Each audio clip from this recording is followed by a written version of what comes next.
Malam itu, Winda berdiri di depan jendela kamarnya, menatap gelap yang hanya diterangi cahaya lampu jalan. Bayangan masa lalunya selalu hadir setiap kali kesepian menyergap. 8 tahun, sebuah rentang yang bukan singkat. 8 tahun ia habiskan dengan satu lelaki, Agus. Lelaki tinggi gagah dengan senyum sederhana, yang sejak masa putih abu-abu sudah merebut hatinya. Namun, cinta mereka tak pernah berjalan mulus. Keluarganya, keluarga terpandang dari kalangan berada, menganggap Agus tak lebih dari sampah masyarakat. Seorang sarjana pertanian yang tidak punya pekerjaan tetap, yang hanya bisa mengandalkan keringat dan doa, tanpa harta, tanpa gengsi. Cibiran, hinaan, bahkan penolakan terang-terangan sudah sering Agus terima. Puncaknya adalah malam ketika Agus nekat datang dengan niat melamar. Alih-alih disambut baik, ibunya justru menyiramkan air combran ke tubuh lelaki itu di depan mata banyak orang. "Jangan pernah berani lagi mendekati anakku, dasar pengangguran hina," teriak sang ibu dengan mata penuh amarah. Bagi Winda itu bukan sekadar luka, itu penghinaan. Bukan hanya kepada Agus, tapi juga kepada cintanya sendiri. Ia berlari malam itu, berusaha mengejar lelaki yang basah kuyup dengan wajah muram, namun tetap menatapnya dengan senyum getir. Agus bukanlah pemalas. Lelaki itu sudah ratusan kali mengirim lamaran kerja, mengetik ulang CV, mencetak amplop, mengantarkan satu persatu ke perusahaan dan instansi. Namun takdir seakan mempermainkannya. Tidak ada satu pun panggilan yang datang. Orang tuanya, petani kecil di desa, sudah menjual habis tanah dan sawah hanya untuk menyekolahkannya. Kini tak ada yang tersisa, kecuali pekerjaan yang dipandang hina, memulung. Sejak itu Agus hidup dengan mengumpulkan rongsokan, besi tua, kardus bekas, botol plastik yang tercecer di pinggir jalan. Namun, di balik itu hatinya tetap tegak. Tidak pernah sekalipun ia menunduk kalah. Dan di sanalah Winda, gadis cantik dari keluarga kaya, setiap malam diam-diam menyelinap ke gudang rongsok tempat Agus bekerja. Gudang itu letaknya tidak jauh dari rumahnya, hanya berjarak 2 gang kecil.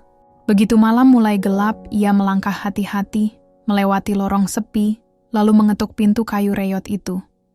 Begitu pintu terbuka, tubuh Agus yang berbau keringat dan debu langsung dipeluknya. "Aku tidak peduli semua hinaan itu, Gus," bisik Winda dengan suara bergetar. "Yang aku mau hanya kamu." Malam-malam itu menjadi rahasia mereka. Di antara tumpukan kardus dan karung plastik, cinta mereka bersemi dengan cara yang tak pernah diizinkan dunia. Sesekali, bibir mereka bersatu, tubuh mereka menyatu, melampaui batas yang seharusnya dijaga. Mereka sadar itu salah, namun kerinduan selalu mengalahkan logika. Namun, kehidupan tak pernah membiarkan keduanya tenang. Winda dikejar banyak pria kaya yang mencoba melamarnya. Mobil-mobil mewah kerap terparkir di depan rumah keluarganya, mengantarkan perhiasan, tas mahal, dan hadiah-hadiah yang berharga. Ibunya tak pernah berhenti mendesak, "Lupakan Agus, dia bukan siapa-siapa. Lihat, hidupmu tak akan pantas jika menikah dengan orang miskin seperti Agus. Hidupmu haus terhormat, menikahlah engan yang setara denganmu." Bahkan ancaman pun datang. Salah satu lelaki berkuasa yang mendekati Winda berani mengirim pesan. "Jika kau terus menemui si pemulung itu, jangan salahkan aku kalau hidupnya hancur." Namun Winda menolak semua itu. Baginya, tubuh dan hatinya sudah terpaut erat dengan Agus. Ia tahu, hanya lelaki itu yang mampu membuatnya merasa hidup. Maka diam-diam ia menyisihkan gajinya sebagai pegawai perpajakan, lalu memberikannya kepada Agus untuk mengembangkan usaha. "Jadikan ini modal, Gus. Jangan pernah menyerah. Aku percaya kamu bisa," katanya sambil menggenggam tangan kasar lelaki itu. Agus terdiam, matanya berkaca-kaca. "Aku janji, Win. Aku akan buktikan pada semua orang. Aku akan buatmu bangga padaku." Hari-hari penuh kerja keras pun dimulai. Agus membeli lebih banyak barang bekas, mengajak beberapa pemuda pengangguran di kampungnya untuk ikut mengumpulkan. Gudang rongsok itu makin besar, makin ramai. Dari hanya sekadar jual kardus dan botol plastik, Agus belajar mengolah, memisahkan, bahkan mendaur ulang. Tak disangka, usaha kecil itu menjelma besar. 1 gudang menjadi 2, 2 menjadi 5. Hingga akhirnya, sebuah pabrik pengolahan sampah berdiri megah di pinggir kota. Sampah-sampah itu disulap menjadi produk bernilai tinggi. Biji plastik, serbuk aluminium, bahan baku industri. Nama Agus perlahan melambung. Dari seorang pemulung yang dicibir, kini ia menjelma menjadi juragan rongsok. Seluruh kampungnya ikut terlibat. Ekonomi warga melonjak naik. Yang dulunya rumah-rumah reyot, kini berubah menjadi bangunan megah. Kampung yang dahulu kumuh, kini dikenal sebagai kampung industri. Dan di tengah semua itu, Winda berdiri dengan bangga. Ia tersenyum, mengenang masa-masa ketika hanya ada gelap, keringat, dan pelukan di antara bau besi tua. Namun, keberhasilan itu tak serta-merta menghapus intrik. Keluarganya kini mulai melunak, bahkan iri. Orang-orang kaya yang dulu menghina, kini mencoba mendekat, menjilat manis. Tetapi Winda tahu, sejarah tidak bisa dihapus. Semua penghinaan itu masih membekas. Di hati Winda hanya ada satu kebenaran, bahwa cintanya dengan Agus telah melewati gelapnya malam, derasnya air comberan, dan getirnya hinaan. Kini, cinta itu berdiri gagah, setangguh pabrik rongsok yang menjelma jadi istana. Babak baru cinta Winda dan Agus perlahan, waktu mulai melunturkan kebekuan hati keluarga Winda. Keberhasilan Agus yang semula hanya pemulung hina kini menjelma jadi sosok terpandang, bukan hanya di kampungnya, tetapi juga di mata para pejabat dan pengusaha. Berita tentang pabrik daur ulangnya yang mampu menyerap ratusan tenaga kerja terdengar hingga ke telinga orang tua Winda. Mula-mula, mereka masih menjaga gengsi. Namun, semakin hari mereka tak bisa menolak kenyataan bahwa pria yang dulu mereka hina habis-habisan kini sudah berdiri sejajar dengan keluarga mereka, bahkan lebih tinggi. Kunjungan demi kunjungan pun mulai terjadi. Ayah Winda yang dulu hanya diam kini, sering mengajak Agus duduk di ruang tamu. Ibunya, yang dulu menyiram air comberan, kini perlahan menundukkan hati. Hingga suatu sore yang syahdu, sambil menyeruput teh hangat di teras rumah Agus, sang ibu menatapnya dengan mata berkaca-kaca. "Maafkan kami, Gus," katanya lirih. "Dulu kami buta oleh gengsi. Kami tidak melihat ketulusanmu. Terima kasih sudah tetap menjaga Winda meski kami menolakmu." Agus hanya tersenyum. Senyum sederhana yang membuat hati siapapun luluh. "Saya tidak pernah menyimpan dendam, Bu. Semua itu sudah lewat. Yang penting sekarang, saya bisa membuat Winda bahagia." Sejak saat itu, jalan cinta mereka terasa lebih lapang. Tidak ada lagi sembunyi-sembunyi di gudang rongsok. Tidak ada lagi lirikan sinis tetangga. Winda dan Agus bisa berjalan berdampingan di depan umum. Tangan mereka saling menggenggam dengan hangat. Dunia yang dulu melawan mereka kini seperti berbalik menjadi saksi kebahagiaan. Namun, cinta yang sudah teruji memang selalu mencari ruang lebih dalam untuk menyatu. Suatu hari, Winda mendapat tugas dari kantornya untuk mengikuti studi banding ke luar kota, tepatnya di sebuah kawasan wisata pegunungan yang terkenal dengan pemandangan indahnya. Kesempatan itu diam-diam menjadi ruang yang mereka tunggu-tunggu. Agus, yang kini bebas keluar masuk lingkaran keluarga Winda, memutuskan untuk menyusul ke kota itu. Begitu malam tiba, Winda menunggu di sebuah hotel yang dipesankan kantornya. Dari balkon kamar, ia menatap gemerlap lampu kota di kejauhan, angin, pegunungan yang dingin menusuk kulitnya. Dan ketika pintu diketuk perlahan, jantungnya berdetak lebih cepat. Agus masuk, dengan senyum yang selalu membuatnya merasa pulang. Mereka tidak langsung berbincang panjang. Begitu pintu tertutup, tubuh mereka sudah saling merapat, seakan jarak 8 tahun penuh luka, hinaan, dan kerinduan hanya bisa terobati dengan hangatnya pelukan. "Win," bisik Agus di telinganya. Jawab Winda dengan mata terpejam, membiarkan dirinya larut. Sudah saatnya kita memikirkan hari itu. Hari di mana kita tidak perlu lagi sembunyi, tidak lagi menahan rindu. Winda membuka mata, menatap dalam ke wajah lelaki itu. "Kau bicara tentang pernikahan kita?" Agus mengangguk. "Aku ingin merayakannya dengan meriah. bukan untuk pamer, tapi untuk membuktikan bahwa cinta yang kita pertahankan ini pantas disyukuri di depan semua orang. Winda tersenyum. Air mata hangat menetes tanpa ia sadari. Aku sudah menunggu kalimat itu sejak lama, Gus. Mereka ingin membicarakan lebih jauh soal rencana, tentang tanggal, undangan, pesta, restu keluarga. Namun semua kata-kata itu buyar ketika jarak di antara bibir mereka kian merapat. Sentuhan itu bukan lagi sekadar pelepas rindu. Itu adalah bahasa jiwa yang saling menemukan. Aroma tubuh yang begitu akrab, desahan yang tertahan, tatapan mata yang seakan berkata bahwa mereka tidak akan pernah bisa dipisahkan oleh siapapun. Malam itu, di bawah udara pegunungan yang dingin, mereka melupakan dunia.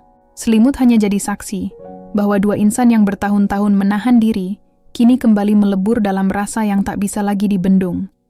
Setiap desah, setiap genggaman, setiap detik kebersamaan membuat mereka yakin inilah takdir, inilah cinta yang telah mereka perjuangkan mati-matian. Pagi harinya, ketika matahari muncul dari balik bukit, mereka duduk berdampingan di balkon, masih dalam balutan kehangatan yang sulit digambarkan. Winda menyandarkan kepalanya di bahu Agus, sementara Agus merangkulnya erat. Suatu hari nanti, kata Agus pelan, anak-anak kita akan mendengar cerita ini. Tentang bagaimana ayahnya dulu pernah dipandang hina, tapi ibunya tetap memilih bertahan. Tentang cinta yang tidak pernah menyerah.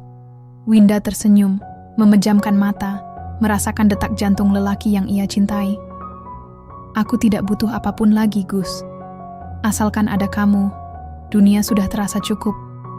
Dan di udara pegunungan yang sejuk, mereka berdua tahu. Perjalanan cinta ini baru saja memasuki babak terindahnya. Keretakan di balik cinta yang nyaris, sempurna hari-hari setelah kepastian, mereka membicarakan pernikahan terasa begitu indah bagi Agus. Ia bekerja lebih keras, menyiapkan masa depan dengan penuh gairah, dan selalu membayangkan Winda sebagai pendamping hidup yang setia. Senyum Winda seolah menjadi bahan bakar semangatnya. Namun, manusia sering terjebak dalam kelemahan. Di balik wajah cantiknya, Winda ternyata menyimpan rahasia gelap. Rahasia yang kelak akan mengguncang seluruh fondasi cinta mereka. Jarod seorang pria kaya raya. Pengusaha muda yang sejak dulu pernah melamar Winda dan ditolak mentah-mentah. Meski cintanya sempat kandas, Jarod tidak pernah benar-benar pergi. Dengan gaya hidup glamor, mobil sport mewah, dan rayuan yang halus, ia perlahan kembali mendekati Winda. Awalnya hanya sekadar obrolan singkat, basa-basi lewat telepon. Namun, rasa penasaran yang tersisa dari masa lalu membawa Winda masuk ke dalam jebakan. Jarod tahu kelemahan Winda, kerinduannya pada kemewahan dan sensasi yang berbeda dari kesederhanaan Agus. Hingga akhirnya, beberapa kali Winda tergoda memenuhi ajakan Jarod untuk sekadar bertemu dan berbicara. Tapi pertemuan demi pertemuan itu tidak berhenti di ruang obrolan. Jarod dengan licik menggiring Winda ke dunia yang lebih dalam. Hotel-hotel mewah di kota sebelah menjadi saksi pertemuan mereka. Dan di balik pintu kamar yang tertutup rapat, Winda kembali larut. Suasana berbeda, aroma parfum mahal Jarod, ranjang empuk, dan tatapan nakal yang membakar. Semua itu menyeret Winda ke dalam lingkaran perselingkuhan.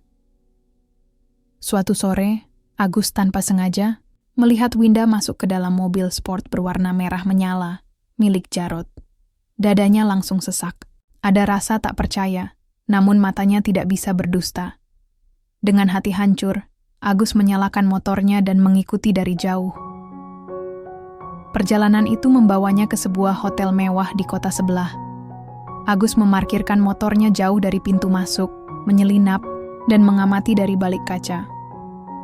Ia melihat Winda turun dari mobil, rambutnya terurai indah, langkahnya gugup namun tidak menolak. Jarod merangkul pinggangnya dengan santai, seolah Winda memang sudah miliknya. Agus merasakan dunia runtuh seketika. Malam itu, di kamar hotel bernomor 207, Winda dan Jarod duduk berhadapan. Obrolan yang awalnya penuh canda akhirnya berakhir dengan bisikan-bisikan menggoda. Rasa bersalah sempat menahan Winda. Namun tatapan tajam Jarod yang penuh gairah membuatnya goyah. "Kamu masih cantik seperti dulu," bisik Jarod sambil menyentuh tangannya. "Jarod, kita tidak boleh begini," jawab Winda lirih, meski tubuhnya bergetar. "Kenapa tidak? Kau berhak merasakan dunia yang lebih dari sekadar keringat dan gudang rongsok itu." Dan malam itu, benteng terakhir Winda runtuh. Mereka larut dalam hubungan mesra yang mendalam. Tubuh mereka saling menyatu. Jarod tak melewatkan kesempatan itu. Dengan cepat tanpa ada kesempatan Winda untuk menolak, seketika mencangkul lebih dalam di kebun Winda yang rimbun menggairahkan, penuh desahan yang membuatnya lupa akan segala janji kepada Agus. Agus malam itu menginap di hotel yang sama, namun di lantai berbeda. Ia tidak bisa tidur, hanya termenung menatap langit-langit kamar. Hatinya terbelah antara amarah, kecewa, dan cinta yang terlalu dalam untuk Winda. Namun pada malam kedua, ia tidak bisa lagi menahan diri.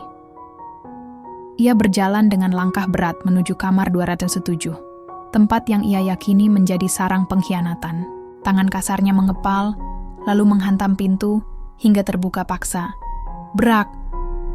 Pemandangan itu menusuk hatinya seperti pisau. Winda terkejut. Tubuhnya hanya tertutup selimut tipis, wajahnya pucat pasi. Sementara Jarod, dengan hanya mengenakan celana dalam, panik meloncat dari ranjang dan tergopoh berlari masuk ke kamar mandi. Agus berdiri kaku di ambang pintu. Matanya merah, nafasnya memburu. Ia tidak tahu harus menangis atau berteriak. Dunia seakan berhenti berputar. "Win," suaranya parau, nyaris patah. "Jadi, ini yang kau lakukan di balik semua janji manis itu?" Air mata Winda langsung jatuh. Ia mencoba meraih tangan Agus, namun Agus mundur selangkah, menatapnya dengan pandangan yang tidak pernah ia tunjukkan sebelumnya. Campuran cinta, sakit hati, dan rasa dikhianati yang begitu dalam. "Maafkan aku, Gus." Suara Winda bergetar. Aku lemah." Agus menutup matanya sejenak, mencoba menahan amarah. Namun bayangan malam-malam di gudang rongsok, semua pengorbanan, semua cinta yang ia beri, kini seperti terinjak-injak.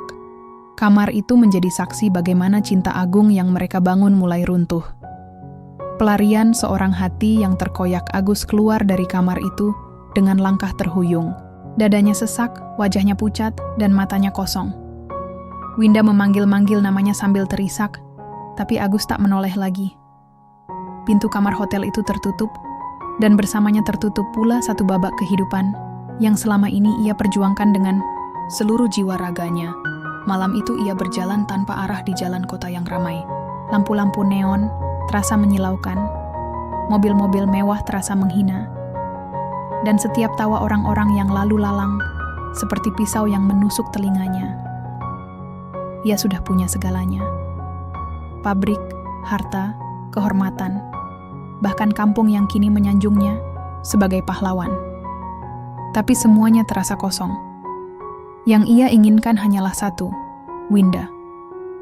Perempuan yang dulu menemaninya dari nol, yang pernah ia peluk dalam gelap gudang rongsok, yang ia percaya akan setia sampai mati. Namun, perempuan itu jugalah yang menusukkan pengkhianatan paling dalam ke jantungnya. Agus tidak pulang ke rumahnya malam itu. Ia menghilang. Ponselnya dimatikan, sopir, dan asistennya tidak tahu kemana ia pergi. Beberapa hari kemudian, berita mulai menyebar bahwa Agus tiba-tiba meninggalkan semua urusan bisnisnya. Pabrik besar yang dulu dibangunnya dengan keringat, ia serahkan pengelolaannya kepada adik sepupunya. Saham, rekening, dan rumah mewahnya ia tinggalkan begitu saja. Tanpa banyak bicara, Agus mengendarai motor tuanya, menembus jalanan berliku menuju sebuah desa terpencil di kaki gunung. Desa yang jauh dari hiruk-pikuk kota, jauh dari gemerlap bisnis, dan jauh dari segala kenangan pahit tentang Winda. Di desa itu, Agus memutuskan mengasingkan diri menyewa sebuah gubuk kayu kecil dan membeli idang sawah dan ladang. Tidak ada ranjang empuk, tidak ada pendingin ruangan, hanya dipan bambu dan lampu minyak yang temaram. Agus memutuskan hidup di sana dan membiasakan diri dengan kehidupan petani. Pagi-pagi ia turun ke sawah, menancapkan kakinya ke lumpur, menggenggam cangkul, dan menanam padi bersama petani desa lainnya. Dalam pelariannya, Agus menjalani sehari-hari sebagai seorang petani, menghilang ari masa lalunya, dan menjuh menghindari untuk melupakan kekasihnya yang sudah menghancurkan segalanya, jiwanya, semangatnya, dan masa depannya. Namun Emua itu tidak semudah melupakan kisahnya. Di setiap malam ketika ia berbaring sendirian, bayangan Winda selalu kembali. Senyumnya, suaranya, bahkan pengkhianatannya.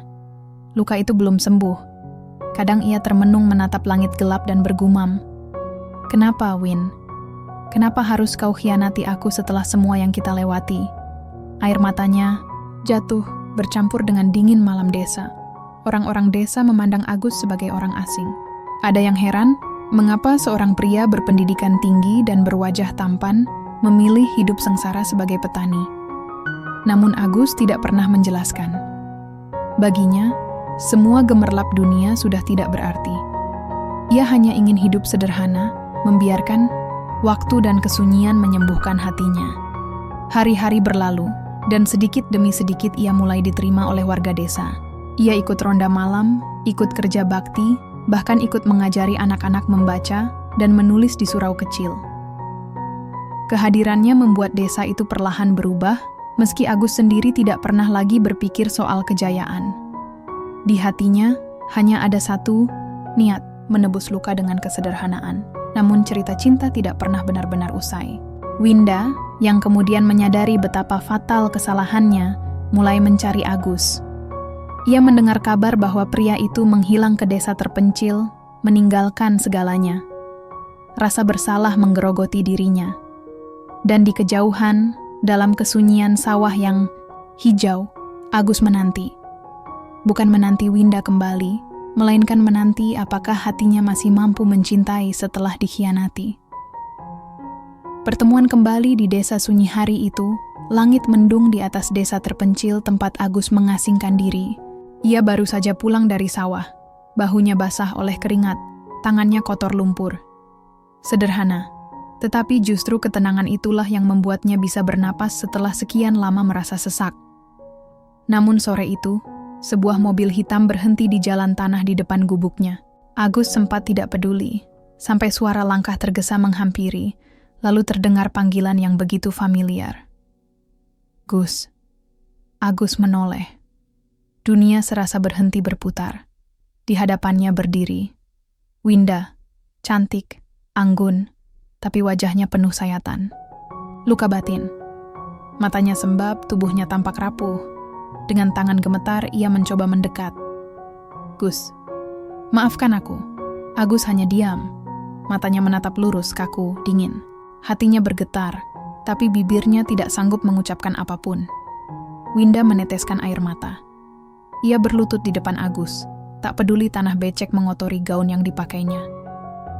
"Aku salah, Gus. Aku bodoh. Aku menghancurkan sesuatu yang paling berharga dalam hidupku. Aku khilaf.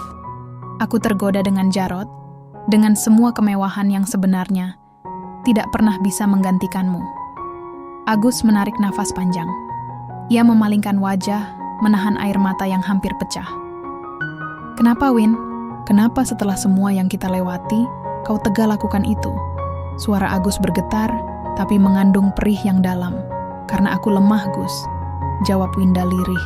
Suaranya pecah. "Aku tahu aku tidak pantas lagi di sampingmu. Tapi biarkan, aku hanya mengatakan ini sekali. Aku masih mencintaimu. Tidak ada seorang pun yang bisa menggantikanmu di hatiku, meski aku sudah menghancurkan hatimu sendiri." Hening. Hanya suara angin sore yang terdengar, meniup dedaunan di sekitar sawah. Agus menatap perempuan itu, hatinya berperang. Di satu sisi, cintanya pada Winda terlalu dalam untuk bisa dibuang begitu saja. Tapi di sisi lain, pengkhianatan yang ia saksikan dengan mata kepala sendiri masih menusuk jantungnya.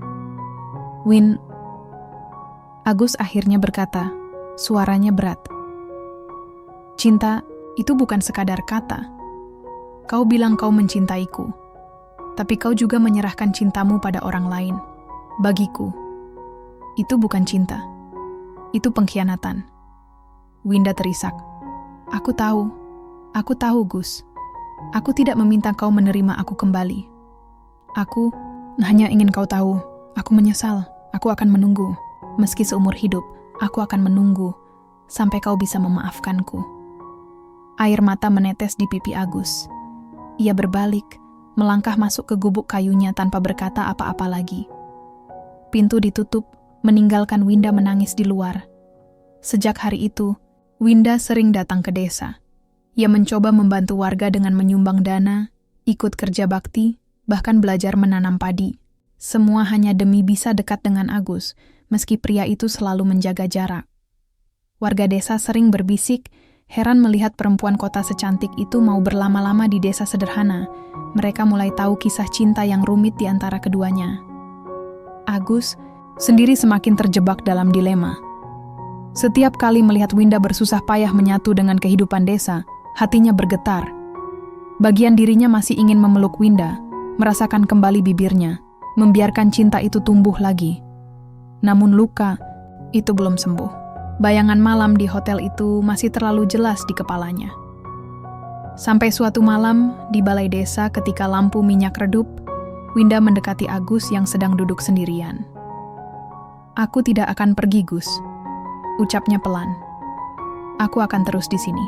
Meski kau tidak mau bicara denganku, meski kau benci aku akan tetap tinggal. Karena aku tahu, cintaku padamu tidak pernah mati." Agus menatapnya lama. Matanya berkaca-kaca. Bibirnya gemetar ingin berkata sesuatu. Antara mengusir atau dia yang diam pergi menjauh sejauh-jauhnya. Agus benar-benar menghilang. Ia meninggalkan segala kenyamanan hidup yang dulu melekat erat pada dirinya. Pekerjaan, rumah yang layak, bahkan orang-orang yang pernah menjadi bagian dari ceritanya. Semuanya ia tinggalkan, seakan ingin menghapus jejak yang pernah membuatnya terluka. Ia memilih pergi sejauh mungkin, hingga namanya tak lagi disebut orang, hingga wajahnya tak lagi dikenali siapapun. Winda, meski menyesali apa yang telah ia lakukan, tetap berusaha mencari keberadaan Agus. Hampir setiap bulan ia menyempatkan diri datang ke desa tempat terakhir kali Agus tinggal sebagai petani. Ia bertanya pada warga, mencari jejak, namun tak pernah menemukan jawaban yang pasti. Seakan Agus benar-benar telah menghilang di telan bumi. Winda sering pulang dengan air mata, membawa perasaan hampa, tak mampu menerima kenyataan bahwa pria yang begitu mencintainya kini lenyap dari kehidupannya. Sementara itu, jauh dari desa, Agus memutuskan menjalani kehidupan yang sama sekali berbeda. Ia kini menjadi seorang gelandangan di kota besar, hidup di bawah sebuah jembatan beton yang dingin. Di sana, ia membangun gubuk kecil dari papan-papan bekas dan terpal lusuh yang ia temukan dari hasil memulung. Setiap hari, Agus berkeliling kota dengan karung di punggungnya, memunguti botol plastik, kardus, atau apapun yang bisa dijual kembali.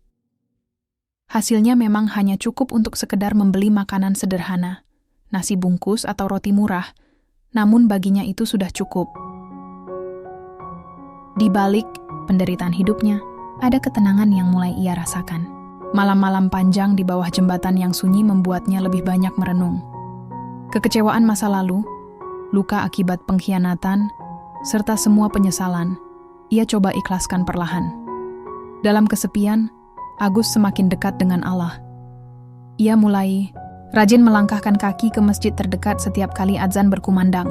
Walaupun penampilannya kumuh dan bajunya penuh tambalan, tak sedikit jamaah yang kemudian mengenalnya sebagai sosok yang khusyuk dan selalu hadir di syaf depan. Tak hanya itu, Agus juga mulai rajin melaksanakan sholat malam. Di keheningan dini hari, ketika kebanyakan orang masih terlelap, ia bangun dari gubuk kecilnya, mengambil wudhu dengan air yang dingin, lalu menengadahkan tangan, menangis lirih di hadapan Sang Pencipta.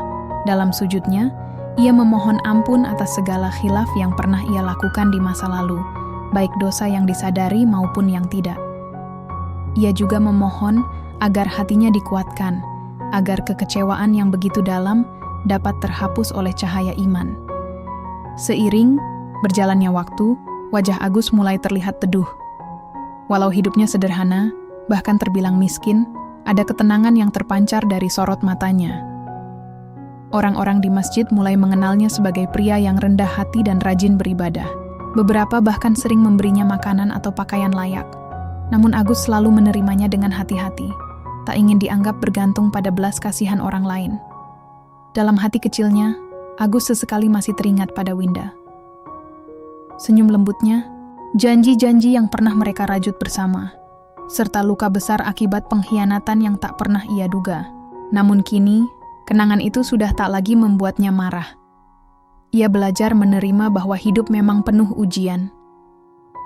Ia memilih menyerahkan semua rasa sakit itu kepada Allah, sambil terus berusaha menata sisa hidupnya dalam keikhlasan. Hari-hari terus berlalu. Agus kini bukan lagi pria yang sama seperti dulu. Dari seorang lelaki yang hancur oleh cinta, ia bertransformasi menjadi seorang hamba Allah yang semakin tegar dan pasrah.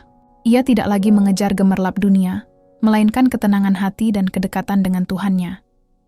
Namun di sisi lain, takdir seolah belum selesai mempermainkan cerita antara Agus dan Winda. Meski mereka terpisah jauh, masih ada benang merah yang menghubungkan keduanya. Sebuah kisah yang belum menemukan ujung. Di sore itu, langit kota mulai merona jingga, matahari perlahan turun ke ufuk barat, dan jalanan semakin lengang. Agus duduk di teras sebuah toko tua yang sudah lama tutup. Punggungnya bersandar pada tembok kusam. Di sampingnya karung rongsok yang setia menemani. Topi lusuh menutupi sebagian wajahnya. Baju tuanya penuh tambalan. Dan wajahnya tampak sangat letih. Sesekali ia meneguk air dari botol plastik bekas, lalu menunduk, seperti seorang lelaki yang benar-benar pasrah pada jalan hidup barunya. Tiba-tiba suara deru mobil mewah berhenti tak jauh darinya. Agus tidak terlalu peduli. Ia sudah terbiasa melihat orang berlalu lalang dengan kendaraan berharga. Tapi kali ini berbeda. Pintu mobil terbuka, suara sepatu berhak tinggi terdengar mendekat, dan seketika, sebuah suara lantang memanggilnya, keras, namun bergetar dengan nada yang penuh emosi. Agus. Agus tersentak. Matanya membelalak, tubuhnya kaku sejenak. Suara itu, suara yang begitu ia kenal. Pelan-pelan ia mengangkat wajahnya. Seorang wanita berdiri beberapa langkah darinya. Wajahnya cantik meski rautnya kini penuh keterkejutan dan iba. Ya Allah, benar kamu Gus. Ucap wanita itu dengan mata yang mulai berkaca-kaca. Seketika setelah mendengar kalimat itu, Agus seperti tersambar petir di siang bolong. Jantungnya berdegup kencang, wajahnya pucat. Ia berdiri terburu-buru, meraih karung rongsoknya dengan gerakan kaku, lalu tanpa menoleh lagi pada Winda ia berlari. Agus, Agus, tunggu, teriak Winda sambil berusaha mengejarnya. Namun langkah Agus terlalu cepat. Kakinya berlari menembus trotoar yang sepi, menyisakan suara sandal jepitnya yang keras beradu dengan aspal. Karung lusuh di pundaknya terayun-ayun, tubuhnya yang letih seakan mendapat tenaga dari rasa panik yang tiba-tiba menyergap. Orang-orang yang kebetulan lewat menoleh, heran melihat seorang lelaki kumuh berlari tergesa dengan wajah panik, dikejar seorang wanita anggun dengan pakaian mahal. Agus terus berlari, keringat bercucuran di wajahnya, napasnya terengah. Ia tidak ingin menoleh, tidak ingin lagi menatap mata Winda yang penuh kasih itu. Terlalu sakit baginya, terlalu banyak kenangan yang bisa membangkitkan luka lama. Hingga akhirnya, ia membelok cepat masuk ke sebuah gang kecil, gelap, sempit, dan berkelok. Di dalam gang itu, tubuhnya lenyap, tertelan bayangan tembok-tembok tua yang lembab. Winda berhenti di mulut gang, matanya berair, dadanya naik turun. Ia berteriak lirih, Agus, jangan pergi lagi. Namun yang tersisa hanyalah keheningan. Bayangan Agus sudah hilang, menyisakan jejak langkah yang perlahan tenggelam di kedalaman gang sempit itu. Winda terduduk di pinggir jalan, tangannya menutupi wajahnya. Air mata jatuh tanpa bisa ia bendung.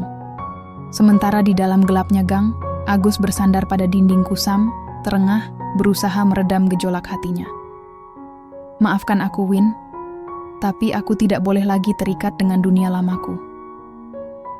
Bisiknya lirih, hampir tak terdengar, seolah ia bicara pada dirinya sendiri.